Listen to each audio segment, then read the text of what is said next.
do. All right, on this corrective assignment, Dwee and I were talking about this one, and this is as tricky as it's going to get. So we want to make sure that we talk about the tricky and picky things, hoping that that conversation stays in your head. So they say set up the integrals with respect to y. Well, this one is super easy because they gave it to us. Solve for x, so thank you. That's really nice. When we look at y, I was listening to Ace over here talking, and they were like, just turn your head sideways, and that helps. So instead of being a top to bottom conversation, it's a right to left. If that confuses you, just go ahead and there we go. There's our top and our bottom. Knowing our function families is a huge conversation. Sammy and I were talking about this. Knowing the difference between a linear equation and whatever curve you're looking at helps you name this one easy peasy. I see my linear one, so I know that this is going to be x is equal to 3/2 y minus 2. And my curved equation is going to be my x is equal to y squared over 4. If you struggle with figuring out which go with the linear, look at your positive, negative slopes. And I know it's extra tricky when you're talking about with respect to the y-axis, but that one makes it a little bit easier. So when I'm looking at, if you want to think about it, my right to left or my left to right, but what we want to do is make sure when we're setting up our integral that these are y values here, and make sure you do your with respect to y. That's the thing I keep forgetting. So when I look at my y values, where is the y value of the first intersection? That's at 2. Where is the y value of the second intersection? That's at 4. And then when you're looking at right to left or top to bottom, your linear equation comes first in this story. So 3/2 y minus 2, and that's going to be subtracting your curved equation, which is y squared minus 4, all in terms of y. If it's a multiple choice question, they might end up doing some simplifying or combining like terms, distributing negative that you can be looking for. If they ask you to set that integral up, you're done. Those parentheses really on the inside of this are not necessary, but this having one grouping symbol for the whole subtraction problem is necessary. We okay with this one? I want to talk about this one too. When we're setting it equal to y, again, I find myself needing to just draw, because let's talk about what I'm doing. If I'm finding that area, I'm looking at all of those differences, those distances, and adding them up together.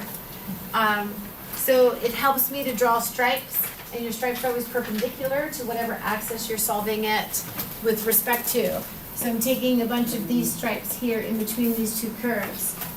This second part is easy, because this second part of my integral from 0 to 3 is just the difference between my my curve here, and it's my positive curve, so it's the square root of y plus 1, and then minus my linear equation, which is minus y minus 1.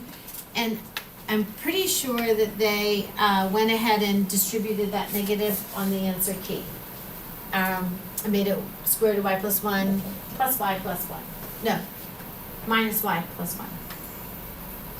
But this next part is tricky because everyone is curious about, when they look at that answer key, where the heck did that 2 come from? And Dwee and I were talking about it, and I wanted to make sure that you knew, when I went and solved for x, I have to recognize that anytime you are taking a square root, you have to consider the positive and the negative square root. And what we have down here is the positive and negative square root. But when I'm talking about that value, it ends up being this whole value, I'll highlight it, this value plus this value. So it's twice that positive value, because that area then counts. So if you're curious about where that 2 came from in the answer key, that's going to be twice this square root of y plus 1, and finding the difference between that and when I go to subtract that difference, because I'm looking for this between this and this. You with me on that? I thought that was worth looking at. Anything else on the corrective assignment that you were curious about? 10B and 10B. All right, 10. Okay. Let G be a continuous function with G of 2 equaling 4. The graph of piecewise linear function G prime, the derivative is shown. Find the x-coordinate for all points of inflection for the graph between -4 and 5. All right. This is the graph of G prime, and I do have one solution that they gave me for my original function, but I'm looking at the graph of the derivative. If I'm finding the points of inflection, what I'm looking for, think about the points of inflection happen when my acceleration, so I'm looking at the derivatives of this, my critical points are going to be where either my derivatives are equal to 0, and then where my acceleration changes sign. So when I go to look at here, my acceleration here is negative, still negative.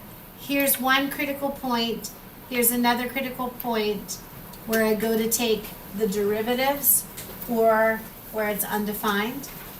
So when I'm looking here, my slope of my velocity, looking at my acceleration, I have a negative acceleration here and a positive here. I have a positive acceleration here and a negative acceleration here.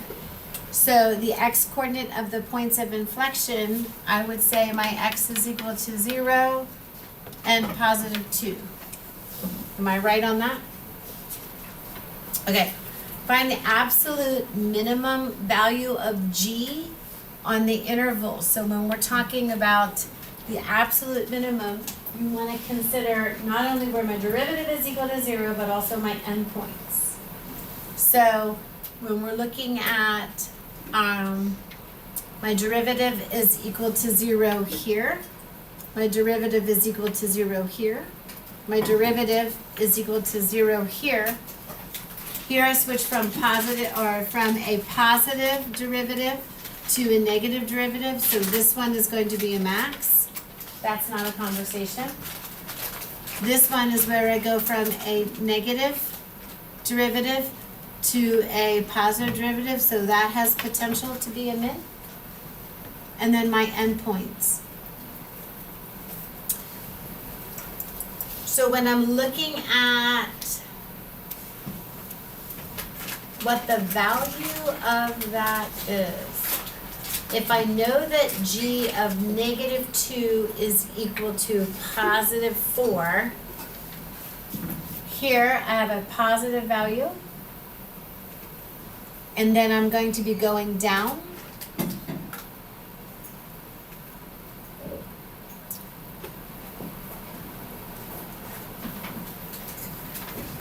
Still going down. And then for the rest of the graph, my derivative is positive, so my absolute minimum is going to be here where I switch from a negative to a positive derivative. You okay with that? Find the average rate of change of G prime of x on the interval. So this is where we have to have a conversation about my average rate of change. So if I'm talking about my average rate of change of G prime of x, so I'm looking for on that interval from -4 to 5. And we want to make sure that we keep straight the idea about your average value but they asked us for the average rate of change of the interval, so that's just gonna be that rate of change of my rate. So for me, I'm just taking these two coordinate points and putting them through the slope formula. Does that work out okay? And find the average rate of change of g prime of x. This would be my average value. I would take my average value of that. Does that answer your question? Do I match what the answer said? So 10, let's look at what the answers say. The only sign change as x equals 1.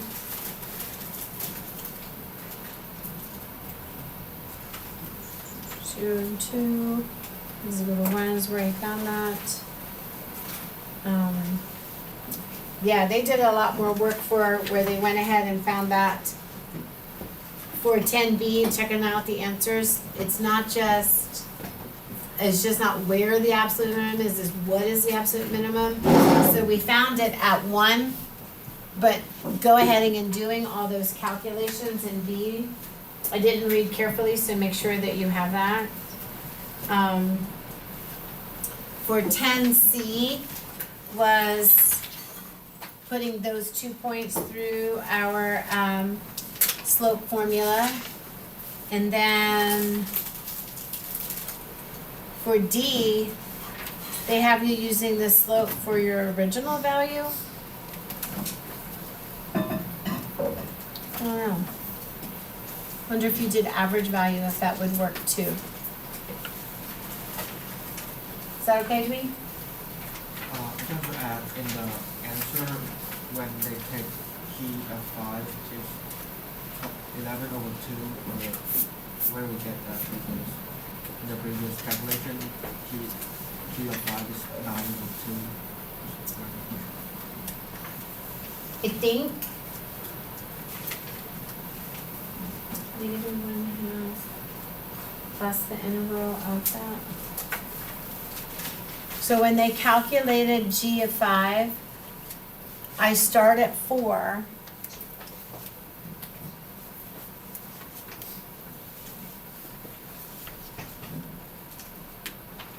And the average rate of change, where do they get the 11/2 from? G of 5.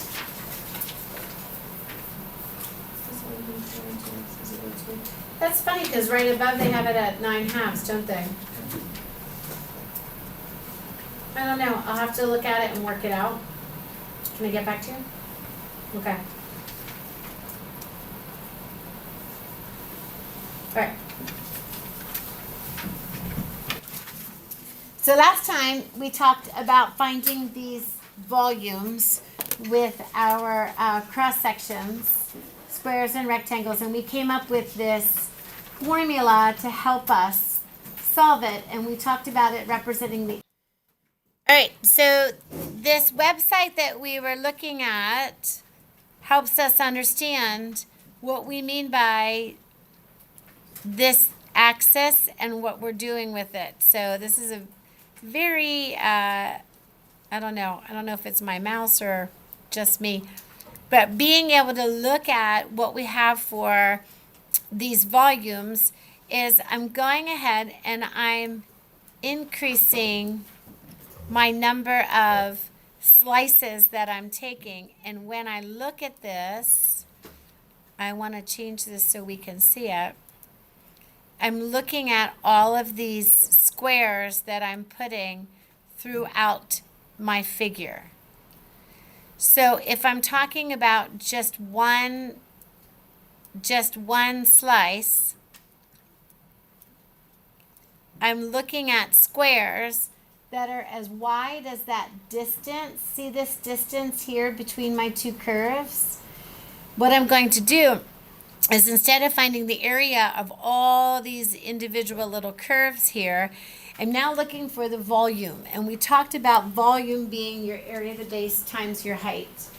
Your area of the base always represents that two-dimensional measurement, and we talked about this conversation of length times height. So what we have here is representing all of these little x's, all these little vertical lines will tell us, if I add them up, all those little areas. Well, what I'm doing now is I'm taking that and area of the base times the height. I'm repeating each of those levels, up, up, up, up, up. My height of each of these sections, because I'm using squares, is to go ahead and use that same measurement above. So it's one of those things where understanding the formula makes a lot more sense when you look at what it is that you're doing. That area of one slice, I'm finding the accumulation of all of those areas of those squares as I go. So when we talk about that area, it's going to be side squared. So these formulas that we came up with for using square sections or rectangular sections represent, I'm still looking for that distance between my curves, which is going to be one side of my square. And then when I square it, that's going to represent that area. Side squared gives me area. So being able to see that in this sense and understanding that as I continue with more squares throughout, adding up all of these area of the squares is going to represent the volume of that shape using squares as my, and think back to when we used a couple different things for Riemann sums. Remember we did rectangles, and then we did rectangles to the left, rectangles to the right, rectangles centered on the midpoint, and then we did trapezoids, and that was even more accurate. So depending on what shapes we use. Today we're going to talk about a formula where I'm using triangles. And then I'm going to talk about a formula today where I'm using semicircles. So I would imagine that depending on what your shape is that you're looking for, a different technique would suit your conversation more. When we were talking about squares, we went into the conversation about rectangle, where instead of having side squared, you had your width times your height, and your height had to be given to you in the problem. And there will be certain times when your height is equal to 6. That's one thing that's easy. Or if your height is some conversation with reference to your width. You can be good with either one of those. All right. So today's lesson, we're going to scoot forward and just talk about using the cross sections with triangles and semicircles. And if you did this lesson with the squares and rectangles, all we're doing is giving you two different formulas. And this one is a little tricky when we talk about isosceles right triangles, because we want to make sure that you're getting the triangle in the right orientation. All right, so again, we have this same region that's bounded by x squared and the square root of x. So here's our x squared graph, and here's our square root of x graph. And what we're going to do is we're going to go ahead and find the volume by integrating the area depending on what shape we want to use to represent that volume. If it's an equilateral triangle, your area is going to be equal to square root of 3 over 4 side squared in terms of x. If you remember your geometry, you remember you had an equilateral triangle that you could divide into a 30-60, not that one, that you could divide into a 30 60, 90-degree triangle. And if you made this your x, this was 2x, and this was x times the square root of 3. Everybody okay with that? So if we're talking about the area of an equilateral triangle, if you're good at memorizing, lucky you. If you're bad at memorizing, like me, a lot of times when I go back and look at that formula, it then makes sense to me, because when I talk about the area of a triangle, I know it's 1/2 base times height. So my area is 1/2. My base is 2x. You okay with that? And my height is going to be x times the square root of 3. So when we morph that into what we're looking at for our formula for the area of an equilateral triangle, go back to what we said about square root of 3 over 4 side squared.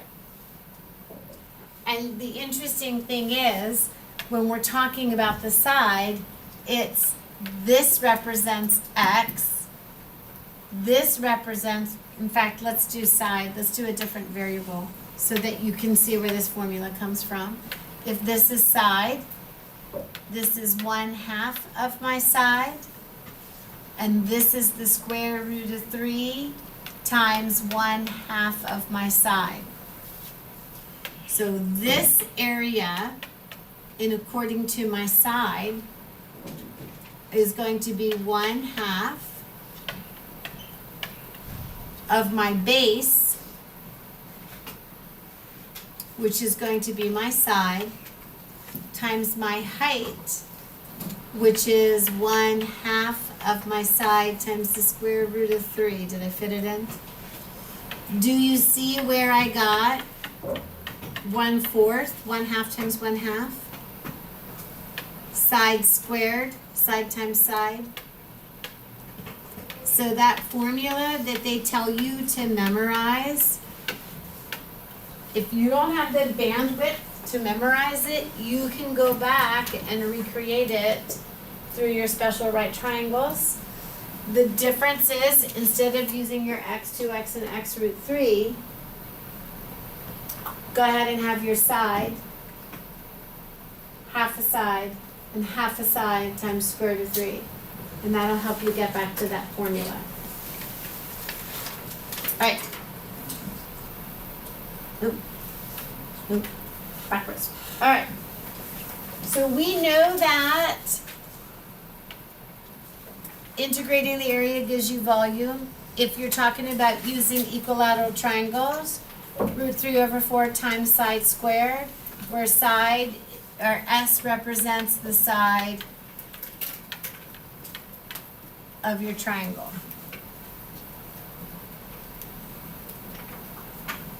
That side of the triangle comes from the difference between the area of your two functions.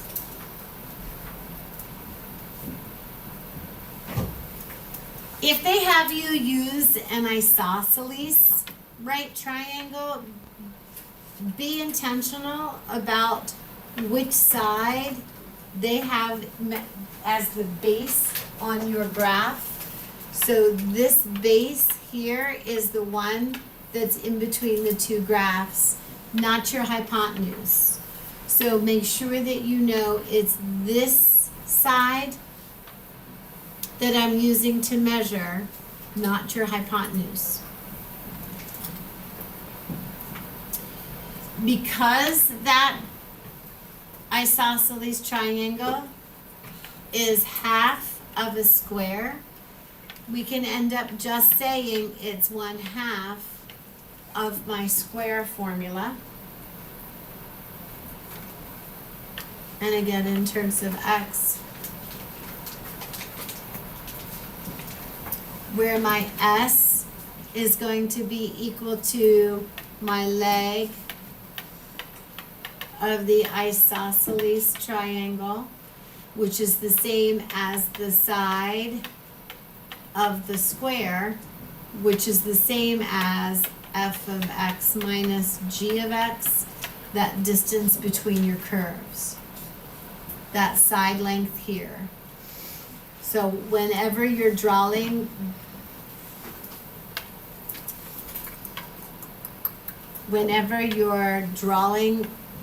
those shapes, remember that f of x minus g of x is that distance between the curves.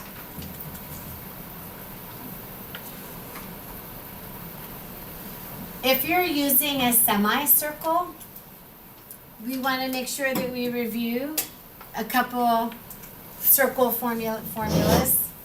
So your area of your circle is pi times your radius squared. And notice, if I'm using a semicircle, then I'm having that semicircle sit and be that area where I have this is what I'm gathering up as my areas, all those repeated semicircles throughout. So when we do that, we want to make sure that we have 1/2 of our pi r squared for our areas in terms of x. Here's the tricky part. That radius is 1/2 of the difference between those values, because that difference between the graphs is actually my diameter. So if I go back to this graph here, and maybe you're better at drawing these shapes than I am, but if we go back to our semicircles and we look here, if I'm talking about it in terms of x, there's my difference between my two graphs. There's my f of x minus my g of x. But you'll notice that's the diameter. So each of these circles has a radius that's 1/2 of that distance. And then I have 1/2 of the circle.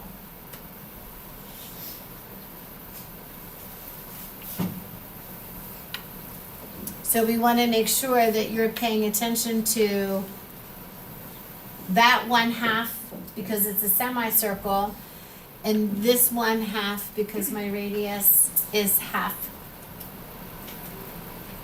of my diameter. All right. So the same conversation up here with my two functions, x squared and the square root of x. We want to find the volume of each solid using those different cross sections. So let's go ahead and set them up, and then we can do that math. And we want it with respect to this time. They're letting us do the x-axis, which is definitely the easier one. Your equilateral triangle is going to be your integral going back up to our original graph. We have from 0 to 1 is the integral.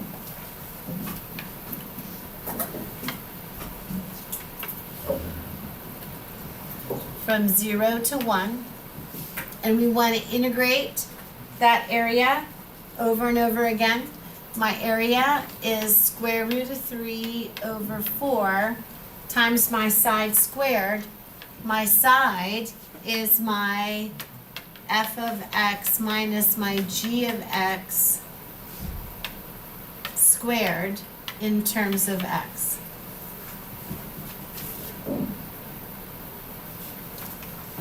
If you want to have your reference that your f of x is equal to your top function, our top function is our square root of x, and our g of x is equal to our x squared. then we know that we want to integrate from 0 to 1, square root of 3 over 4 times square root of x minus x squared in terms of x. Up to you if you want to jump to the calculator, go to Math 9 and put that in. If you feel like you need practice on the calculator, use the calculator. If you feel like you need practice integrating, then you should do it by hand to make sure that you can get it. But from 0 to 1,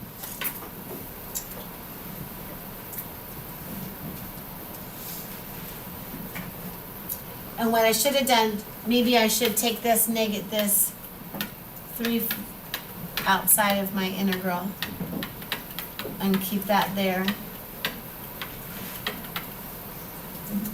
Then I can go back to my calculator and I can do the square root of 3 divided by 4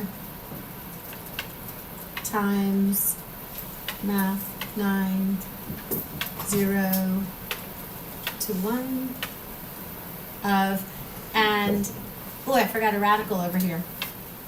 Careful.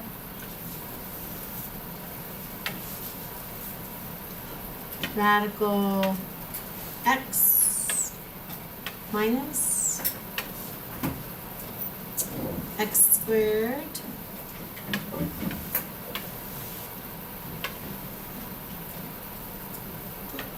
maybe I need to put my parentheses here too. Insert parentheses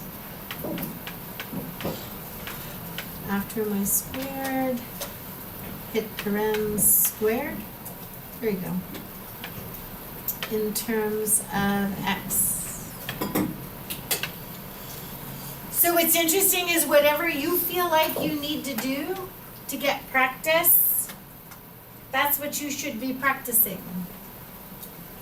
All right, let's talk about the isosceles right triangle. So 0.055, 0.0556. Let's talk about our isosceles right triangle. Again, from 0 to 1.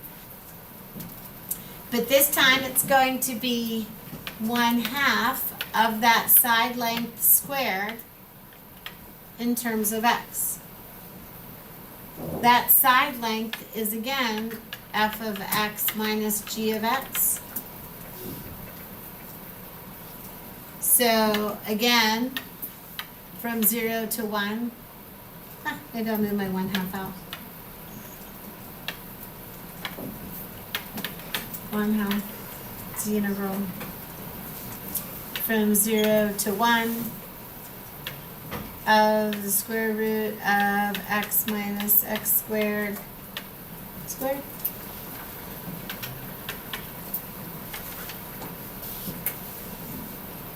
If I go back to my calculator, that's the same value, right?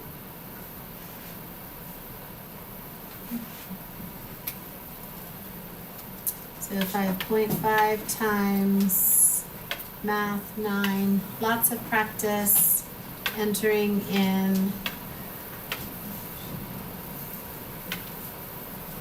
square root of x, arrow out minus.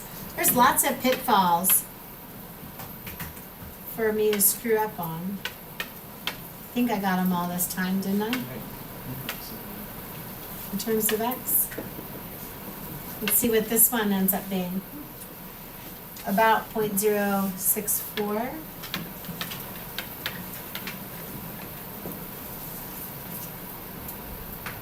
Now we'll do the semicircles. The integral from 0 to 1. So make sure that you do 1/2 because it's a semicircle times your pi r squared in terms of x. And make sure that you, when you talk about pi, Your R is 1/2 of your f of x minus g of x. Squared. In terms of x.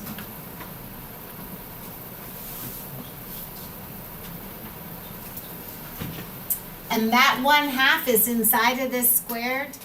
So be careful before you go pulling stuff out. So if we're pulling constants out of our integrals, we end up with pi over, this becomes 1/4. Another 1/2 sounds like pi over 8 times the integral from 0 to 1.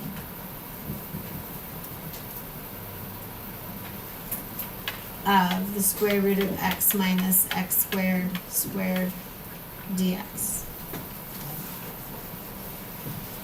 Are your little fingers going crazy on that one? Disclosure. Yeah. Isn't the like you can't take out the other half because it's like squared as well, right? I can, because it's half of this square. So this 1/2 becomes 1/4.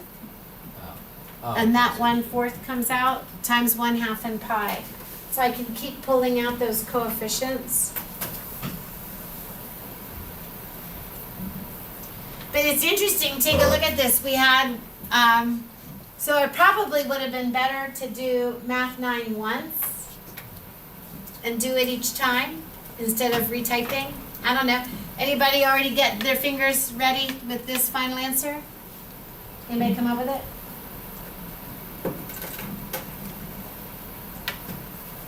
Because I kept doing this part of it. So if I did second entry,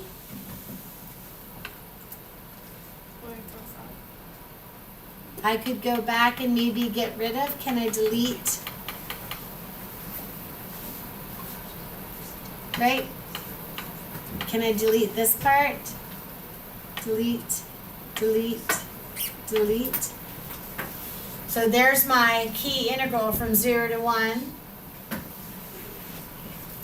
of square root of x minus x squared, right?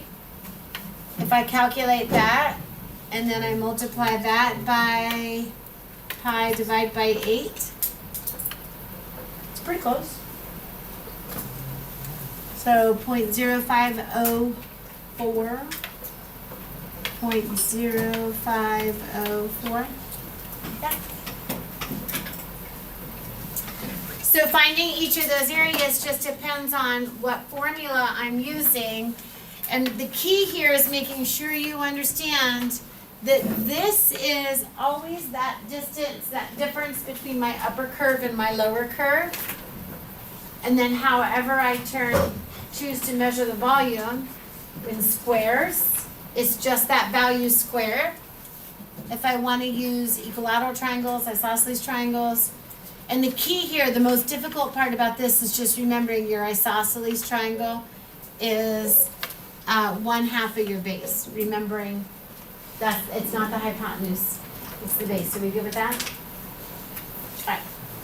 So here's the plan for the rest of class. We're going to do a quiz.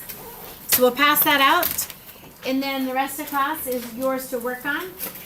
And I am going to give you the FRQ. We'll see how our timing works out.